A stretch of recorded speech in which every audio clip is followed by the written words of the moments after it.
शांति। 9 मार्च की मुरली है ज्ञान के सागर, आनंद के सागर। शिव परमात्मा कहते हैं, मीठे बच्चे, तुम्हें बाप के ऑक्यूपेशन और गुणों सहित उसे याद करना है। याद से ही तुम विकर्माजीत बनेंगे, विकारों की मैल भस्म होगी।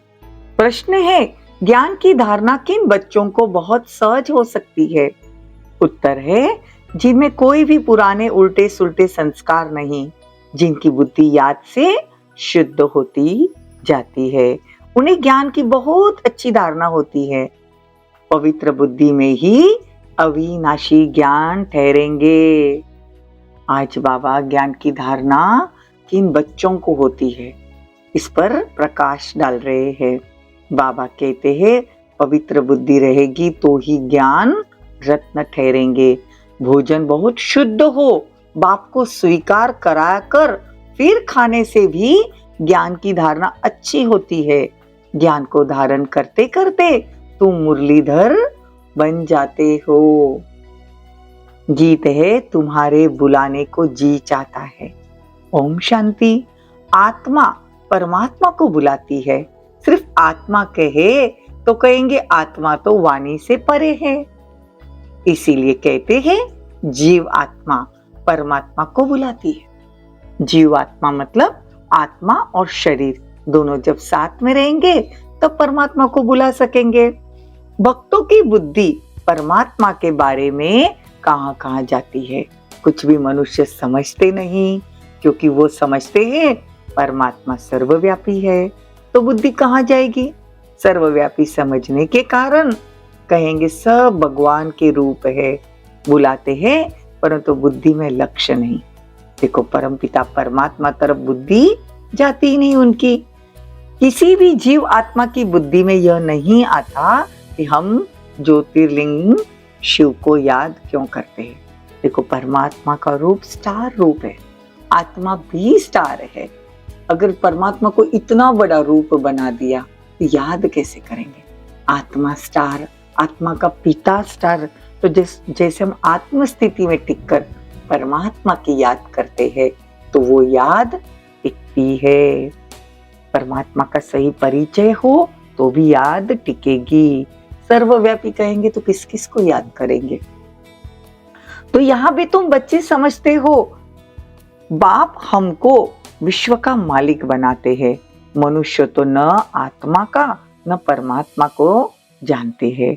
आत्मा है सूक्ष्म ते सूक्ष्म, जिसका पता नहीं पड़ता, कब अंदर प्रवेश करती है फिर निकल जाती है। बहुत महीन बातें हैं, उनका साक्षात्कार भी दिव्य दृष्टि से ही देख सकते हैं। वो ब्रह्मा कहते हैं तो ब्रह्मा का भी साक्षात्कार हो पड़ेगा। अखंड लाइट ही लाइट देखने में आएगी। ब्रह्म तत्व तो जरूर बड़ी रोशनी देखने में आएगी, मतलब ब्रह्म तत्व परम धाम बड़ी रोशनी देखने में आएगी। परंतु परमात्मा को कोई वह चीज तो नहीं है ना जो मनुष्य समझ बैठे हैं। परमात्मा ज्योतिर्बिंदु है, स्टार है, परम धाम में रहने वाला है। अभी बुद्धि में है कि वो स्टार है, आत्मा का भी वही रूप है, दूसरी कोई चीज हो नहीं सकती। परमात्मा भी वही बिंदी है।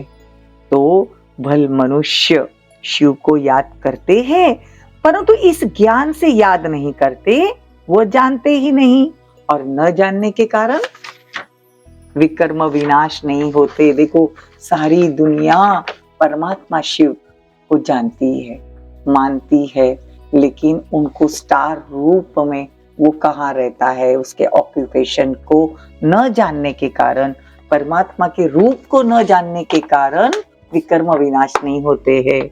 ये जानते ही नहीं कि हम योग लगाने से विकर्माजीत बन सकते हैं। अच्छा, फिर क्या होगा? देखो, तुमको बाप समझाते हैं, योग से तुम विकर्माजीत बनेंगे, 5 विकारों की मैल भस्म होगी। समझाने मिलने के बाद उस खुशी से याद करेंगे कि परमात्मा को कैसे याद किया जाता है। आत्मा समझ परमधाम में रहने वाले परम पिता परमात्मा को जब हम याद करते हैं तो हमारे किए हुए विकर्म विनाश होते हैं। या फिर मंदिर में जाके जल दूध फूल चढ़ाते हैं तो विकर्म विनाश नहीं हुए हैं, क्योंकि परमात्मा का यथार्थ परिचय नहीं है। गीत में भी कहते हैं ना, बाबा आप आकर ज्ञान सुनाओ, हम सुनकर फिर औरों को सुनाएंगे। जैसे शास्त्रों में आटे में नमक है, वैसे इन भक्ति मार्ग के गीत में भी थोड़ा बहुत है। ये गीत बाप की महिमा में है। बाप को बुलाते हैं कि आप आकर हमको सुनाओ, तो हम फिर औरों को सुनाएंगे। आकर हमको राजयोग सिखाओ, फिर हम मुरलीधर बनेंगे। मुरलीधर को ही ज्ञानी तू आत्मा कहा जाता है। तुम जानते हो बाप तो है निराकार। बाप कहते हैं मैं अपने पूरे टाइम पर आता हूँ, जबकि संगम युग शुरू होता है। संगम युग कब आता है? जब रात पूरी हो, दिन होता है। कलयुग की रात पूरी हो, जब दिन मतलब सतयुग आने वाला रहता है, उस बीच का जो संगम युग है, तब परमात्मा आकर ज्ञान देते हैं कि बच्चे तुमको मनुष्य से देवता बनना है तो तुमको पहले ब्राह्मण बनना पड़े। ब्रह्मा मुख से हमको ज्ञान देते हैं और हमको ब्रह्म कुमार कुमारी बनाते हैं। तो बाबा कहते हैं ब्राह्मण ही ये ज्ञान उठाएंगे। ये सब बातें ब्राह्मण बच्चे ही जानते हैं। जरूर सृष्टि को पावन करने आए हैं, तब कहते हैं अब आदि सनातन देवी देवता धर्म स्थापन करने आता हूँ। कैसे आते हैं यह भी कोई नहीं जानते। ब्रह्मा के तन में आते हैं ना, तो ब्रह्मा के तन में आकर ब्राह्मण वर्ण रचते हैं। ब्रह्मा को ही प्रजापिता कहेंगे। अब वो ब्रह्मा आए कहाँ से? क्या सूक्ष्म वतन से उतरेंगे? नहीं। देखो, लेखराज कृपलानी करके एक आत्मा, मतलब वो आत्मा जिनके तन में परमात्मा प्रवेश करते हैं और उनका नाम ब्रह्मा रखते हैं। यही ब्रह्मा की आत्मा 84 जन्म पूरे कर ब्रह्मा बनती है। कृष्ण की आत्मा 84 जन्म पूरे करके आखिरी का 84वां जन्म ब्रह्मा, और उनके तन में परमात्मा प्रवेश करके हमको ज्ञान सुनाते हैं। तो बाप बैठ समझाते हैं ये पहला नंबर 84 जन्म पूरे करते हैं, मतलब जो श्री कृष्ण है उसी की आत्मा पूरे 84 जन्म लेके लास्ट में 84 जन्म में ब्रह्मा बनती है। तो हमको इनमें ही आकर फिर इनको पहला नंबर बनाना पड़े। ब्रह्मा को ही वापस पहला नंबर कृष्ण बनाना पड़े। 84 जन्म भोग जरूर वृद्ध अवस्था को पाया होगा, तो उनका नाम ब्रह्मा रखा है, इनमें प्रवेश किया है। अब तुम बच्चे समझते हो मनुष्य सृष्टि कैसे और कब रचे, इस बात को और कोई जानते नहीं। बाबा कहते हैं पहले पहले बाप आया, फिर इनमें प्रवेश हुआ, इनमें बैठ ज्ञान दिया। पहले थोड़ा थोड़ा ज्ञान था, अब वृद्धि को पाया। कितनी गुह्य बातें तुम सुन रहे हो। देखो, पहले हल्का ज्ञान था, अब गहरा ज्ञान है। योग हो तब विकर्म विनाश होते जाएंगे और बुद्धि शुद्ध हो जाएगी। तुम बच्चे जानते हो कैसे बाबा आता है और आकर मनुष्य से देवता बनाता है, अर्थात पुरानी दुनिया को नया बनाता है। तुमको अभी नया ज्ञान मिला है। देखो, बाबा कहते हैं तुमको अभी नया बनना रहे हैं। पुराने तन से राजयोग सिखाकर इस सतयुग में नया शरीर देंगे, फिर देवी देवता कहलाएंगे।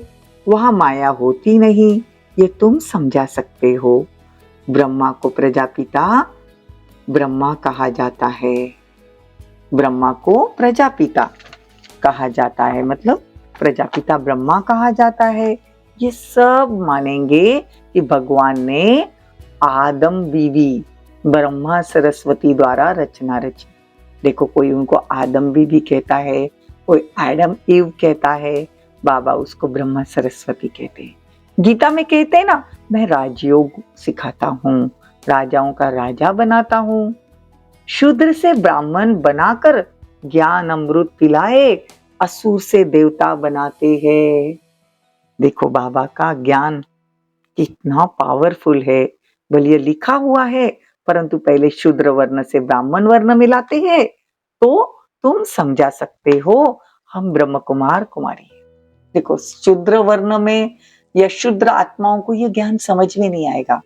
हम शूद्र से ब्राह्मण बनेंगे, ब्राह्मण से फरिश्ता बनेंगे, तभी तो देवता बन सकेंगे ना। ये प्रोसेस से हम सबको जाना होता है।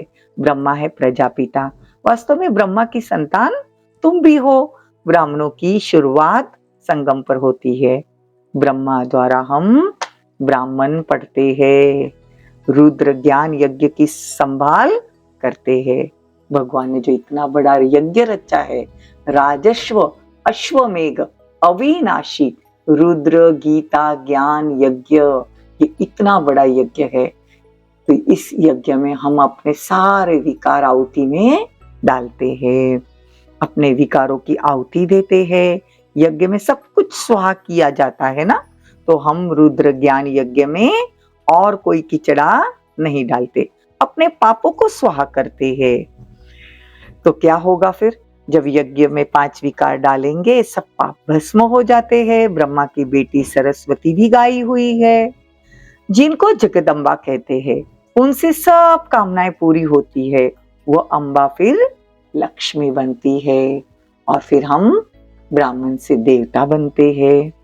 बच्चों को पॉइंट्स तो बहुत समझाई जाती है, धारणा भी हो ना। धारणा तब हो जब योग में रहे, फिर विकर्म विनाश भी हो। बुद्धि पवित्री नहीं होगी तो अविनाशी ज्ञान रत्न नहीं ठहरेंगे। बच्चों को समझाया है कि पहले भोग लगाकर फिर खाया जाता है। ये धारणा वाली पॉइंट है। भगवान को हम भोग लगाए बिना खा नहीं सकते। जब भगवान को भोग लगाएंगे और खाना खाएंगे तो धारणा भी अच्छी होगी, क्योंकि उनका ही सब दिया हुआ है ना। तो फिर पहले उनको याद कर भोग लगाते हैं, आह्वान किया जाता है, फिर जैसे कि साथ में मिलकर खाते हैं। बाबा है संपूर्ण पवित्र, तो हम याद करते तो है, क्या बाबा हमारे साथ बैठ खा सकता है? हम अपने को संपूर्ण पवित्र तो कह नहीं सकते। देखो भगवान वासना लेना कोई खाना नहीं हुआ। देखो बाबा कहते हैं, हाँ कोई 75% धारणा करने वाले, अच्छे भोजन बनाने वाले बाबा के जो बच्चे हैं, जो बाबा को भोग लगाकर फिर खाते हैं, तो बाबा कहते हैं कि खिलाएंगे तो वासना लायक भी हो, क्योंकि बाबा बिल्कुल शुद्ध है। वो पतित के साथ खाए, यह लॉ नहीं है। देखो कितना शुद्धि से बाबा का भोजन बनाकर, बाबा की याद में भोजन बनाकर फिर बाबा को अगर हम भोग लगाते हैं तो ही बाबा भोग स्वीकार करते हैं। ऐसे नहीं कि बाहर की कोई चीज लाई, मिठाई लाई, भगवान के सामने रख दी और प्रसाद बनकर सबको बांटा। बाबा इतना शुद्ध है कि उसको पूरी शुद्धता से भोग लगाया जाता है।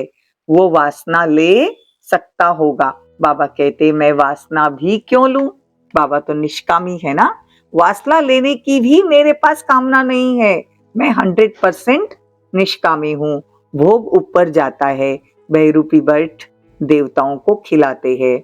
देवताएं चाहते हैं हम ब्रह्मा भोजन खाए, तो बाबा मम्मा और फिर ऊपर से देवताओं की आत्मा आती है, वो बैठ खाती है।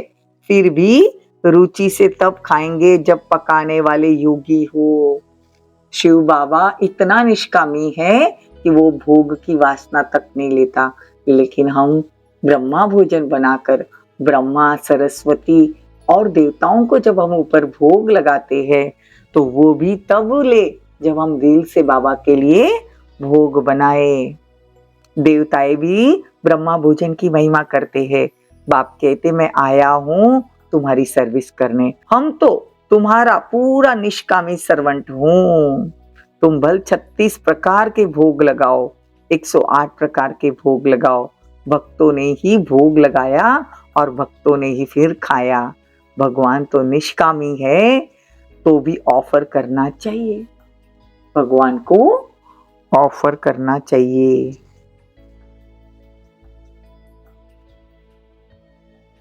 तो हम बाबा को भोग लगाते हैं। कामना है कि हम बाबा से विश्व का मालिक बनने के लिए राजा ही लेवे। वो तो है ही दाता। ये सारी सूक्ष्म बातें हैं, भोग कहाँ ले नहीं जाते। यहाँ ही बैठ वैकुंठ का साक्षात्कार कराते हैं। यहाँ से जैसे कि गुम हो जाते हैं। संदेशी जब भोग लेके जाती है, बैठी भले यहाँ होती है, लेकिन सूक्ष्म वतन में बाबा को भोग लगाकर साक्षात्कार करती है। मन बुद्धि बाबा वहां खींच लेता है। अच्छा, मीठे मीठे सिकिलते बच्चों प्रति माता पिता बाप दादा का याद प्यार और गुड मॉर्निंग। रूहानी बाप की रूहानी बच्चों को नमस्ते। हम रूहानी बच्चों की रूहानी माता पिता बाप दादा को याद प्यार, गुड मॉर्निंग, नमस्ते, थैंक यू, बहुत बहुत शुक्रिया। दादा के लिए मुख्य सार। बाप भल निष्कामी है, लेकिन भोजन का भोग जरूर लगाना। बहुत शुद्धि से भोजन बनाकर बाबा के साथ बैठकर खाना है। इस रुद्र यज्ञ में योग बल से अपने पाप स्वाहा करने हैं। आवाज में नहीं आना है, चुप रहना है। बुद्धि का योग बल से पवित्र बनाना है। बुद्धि योग बल से क्या करनी है? पवित्र बनानी है। वरदान, न्यारे और प्यारेपन की विशेषता द्वारा बाप के प्रिय बनने वाले निरंतर योगी भव। देखो वरदान कैसा अच्छा है, कितना सुंदर वरदान है। न्यारे और प्यारेपन की विशेषता द्वारा बाप के प्रिय बनने वाले निरंतर योगी भव। मैं बाप का कितना प्यारा हूं, इसका हिसाब न्यारेपन से लगा सकते हैं। अगर थोड़ा न्यारे है, बाकी फंस जाते हैं, तो प्यारे भी इतने ही होंगे। जो सदा बाप के प्यारे हैं, उनकी निशानी है स्वतः ही याद। प्यारी चीज स्वतः और निरंतर याद रहती है, तो यह कल्प कल्प की प्रिय चीज है। ऐसी प्रिय वस्तु भल कैसे भूल सकते हैं? भूलते तब हो जब बाप से भी अधिक कोई व्यक्ति व वस्तु प्रिय लगती है। अगर सदा बाप को प्रिय समझो तो निरंतर योगी बन जाएंगे। स्लोगन, जो अपने नाम मान और शान का त्याग कर बेहद सेवा में रहते हैं, वही परोपकारी है। ओम शांति, ओम शांति।